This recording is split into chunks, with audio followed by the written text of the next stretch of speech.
Welcome back to Gray Squadron Gaming. We have another exciting Legion 101 episode for you today. We're here to do some learning. We're going to focus on deployments, popular keywords around deployments, melee, how melee works with cohesion, how you can pull people off objectives with it. We're going to look at some other popular keywords like scout and tactical and prepared positions and so forth. So let's just jump into it and we'll get started. So here we are. In this scenario, we're playing on a skirmish board. Anakin played his 1-pip divulged it to give him prepared positions, because that's what it does. The card says when divulge, Anakin gains prepared positions. Markmen just have prepared positions, which means they start anywhere they want in their deployment zone and they get a dodge. So he deployed them both there, and they got a dodge from being deployed there. And since he's within half range of the commander of a Cohere, he has backup privileges as well, which is a big deal. So that's a nice combo to do with the marksman and Anakin as well. And prepared positions also happens before you do your command cards. Correct. It happens before anything happens. So, we'll divulge, but yes.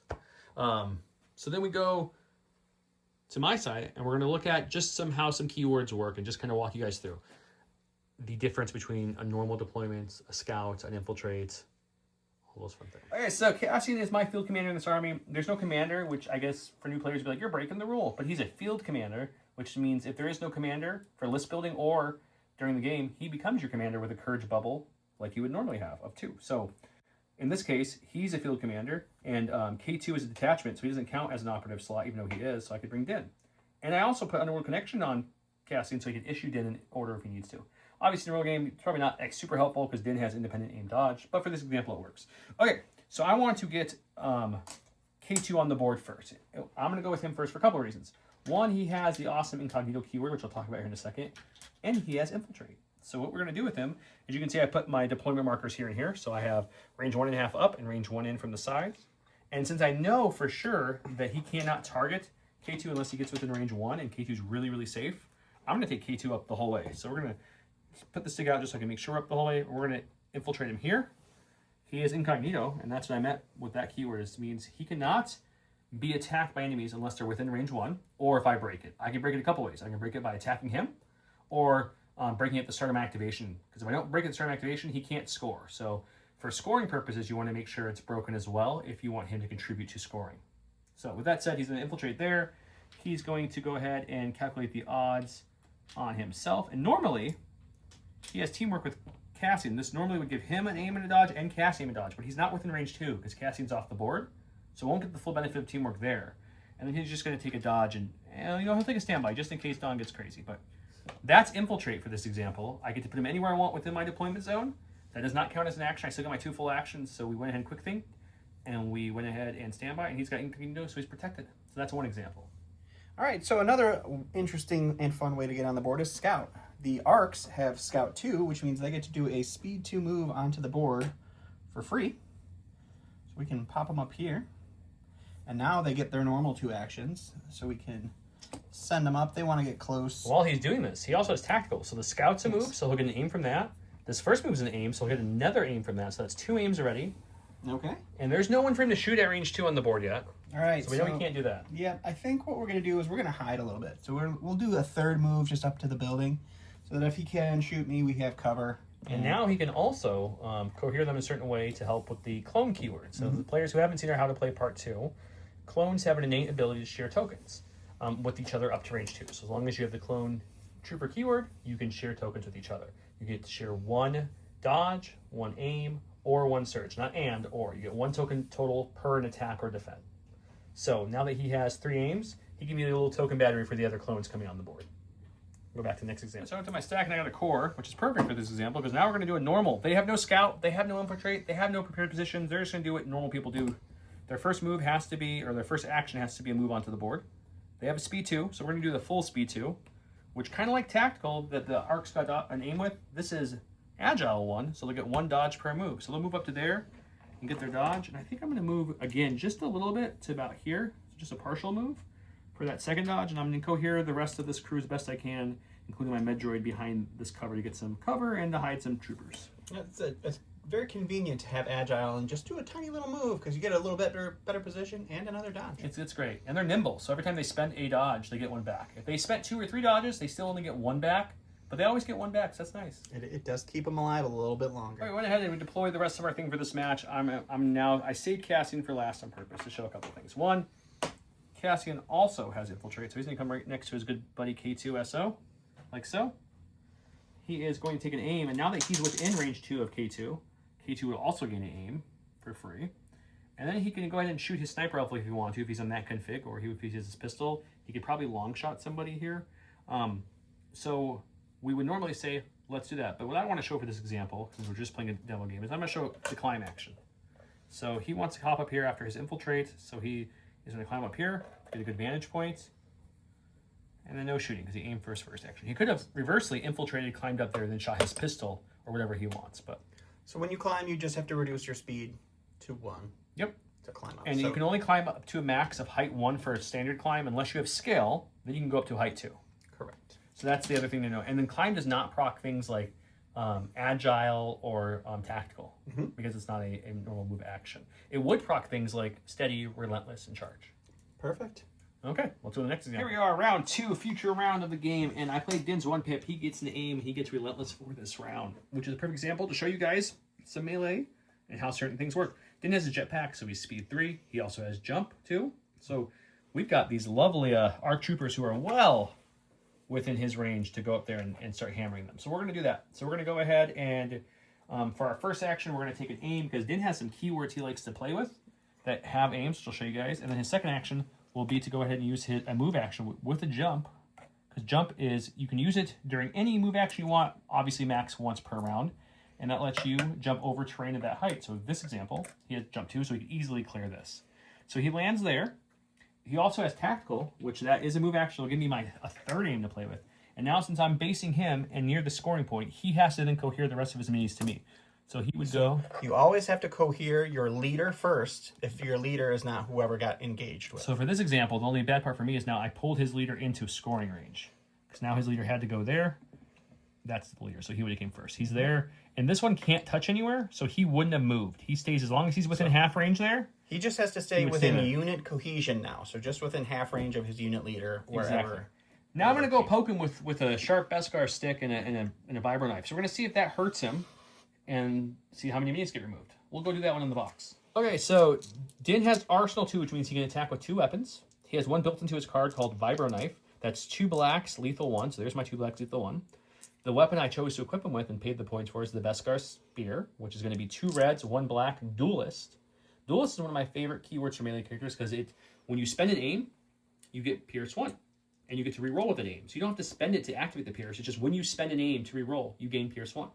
And then reverse the Deulist also does something cool, is when you spend a dodge to remove a dice, or just spend a dodge in your defense roll, you gain Immune Pierce. So it works both ways, and it's really cool. Unlike his other keyword, which on his knife is Lethal 1, which I have to spend an aim, not to reroll, but just to add Lethal 1, which activates Pierce 1. So if I spend 1 aim, I can pick either the Deulist reroll, or I can pick Lethal 1. But if I have 2 aims, I can do them both. So in this example, we actually have 3 aims, because it was tactical. So I'll put a third aim out there to show you. So let's first attack him. We do surge to crit. Let's see what this does against the arcs. Well, seems good. So we'll spend 1 aim to activate lethal. So now I have Pierce 1. We're going to spend another 1 aim to reroll. I'm going to choose to reroll nothing, which you can do, which will activate Deulist. Now I have Pierce 2 on this attack. He is Impervious. So normally he'd be rolling 5 red dice. 5 red dice. But for this example, I have Pierce 2, so he's going to roll 2 additional dice. This will bring it to 7 dice. All right, so let's see what these arcs can do. That's a good roll for those arcs. That's a great roll. Unfortunately, he doesn't surge, so these are going to come off the side. I'm going to pierce these 2, and now we compare hits. So he's going to block this one, he's going to block this one, he's going to block this one, which means there's 2 left. So he'll have 2 left after the pierce 2. So he only takes 2 wounds. Yeah, so Impervious math can get difficult, so it's really good to do what Joe did by removing each dice with each block and seeing what you have left in the bin as to what is going to take. Otherwise you'll mess up, because you're like, oh, you pierced 2 and I blanked at 2, I'm taking 4. No, that's the Impervious part, so make sure you always do those steps correctly. And we'll go see how the board looks. Okay, so I killed 2, and that's his heavy over there. So he doesn't want to remove him, so let's see how this works. So we'll take off the 2 regular guys. Yep. And then once that happens, after the effect is done, if anybody is not engaged, you would then get to place them back into base contact. Okay, perfect. Now, for argument's sake, let's pretend in this case, just to kind of show you guys some alternate ways that this can be really cool, is that with the big unit, let's pretend he was something like this, and Don got overzealous, because Don's known to kind of cohere forward sometimes. Let's bump this. So let's pretend he's cohering forward, and Din moved up to base him, and now he has to move his leader first.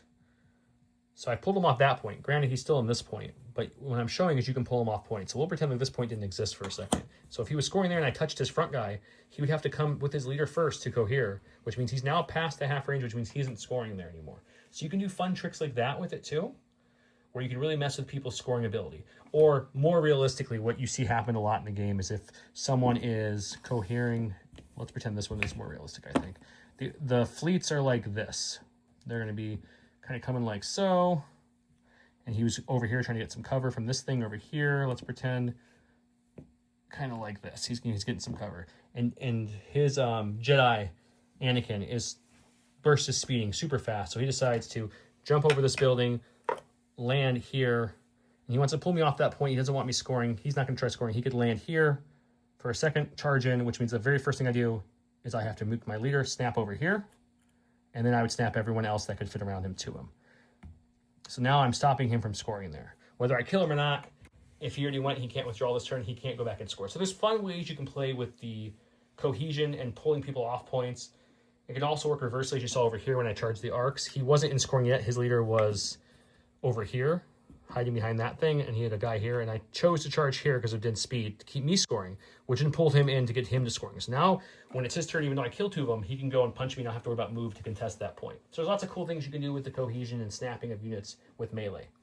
So that was lethal, duelist, tactical, jump, all the fun things. It's a good Impervious. good chunk of keywords we threw at you guys. So let's show you some more. Okay, we're going to go with this example. We're going to pretend when Don moved in, he killed 5.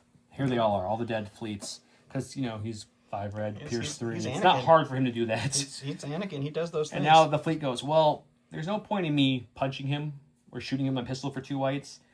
It's not going to do a lot. Plus, I pulled him off of scoring. Plus, you have Dem, so you could really just kill me. That's true. There. So what I'm going to do is I'm going to choose for my first action, I'm going to choose to withdraw from this battle. So I decrease my speed to 1. And I can move anywhere I want. And I still get to do a whole other action. It just can't be an attack or a standby. I could choose to dodge. I can choose to move again. I can choose anything I want besides attacking and standby. And then if he chose to move again, it would be a normal speed move, not just a speed one. But I'm going to choose to dodge because I'm now contesting that point.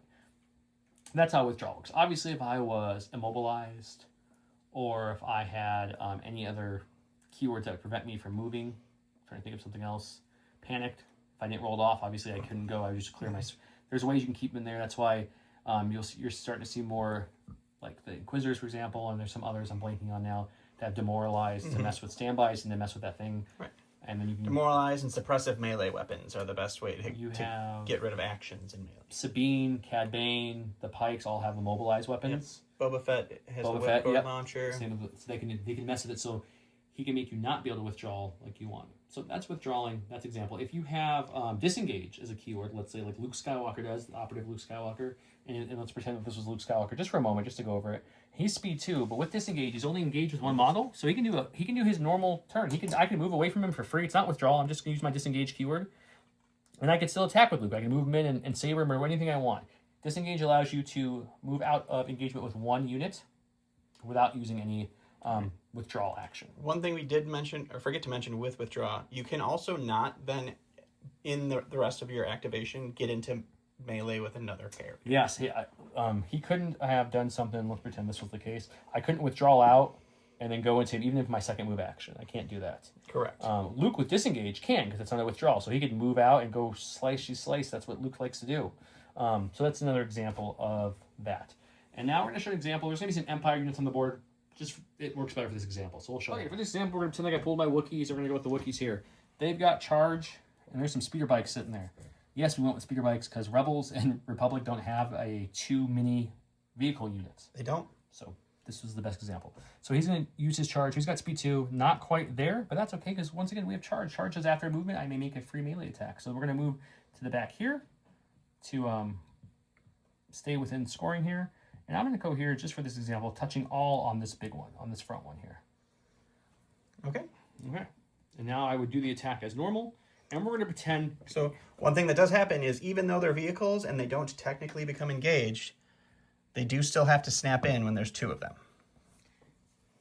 And for this example, the Wookiees shouldn't have a hard time to kill them, but there's only too many, so if I kill them, all that would happen was you'd remove him. Correct. Right? So it doesn't matter what this roll is. I just wanted to show you guys how that works with vehicles, even though they're not engaged and you could still shoot the vehicles. Right. And the Wookiees could still be shot. They still entered a melee, so they still have to have that cohesion rule. Yeah, so I think that's all the major keywords with melee. Am I missing anything there? I'm pretty sure we've touched on everything and the ways to get out of melee. Okay, so that was charge. So now you guys see charge. Other keywords to think about that come in handy in attacking is Cassian plays his 1 pip. He gets Gunslinger, right? So let's pretend he wants to get down. He doesn't have jump, so he has to climb back down, Cassian does.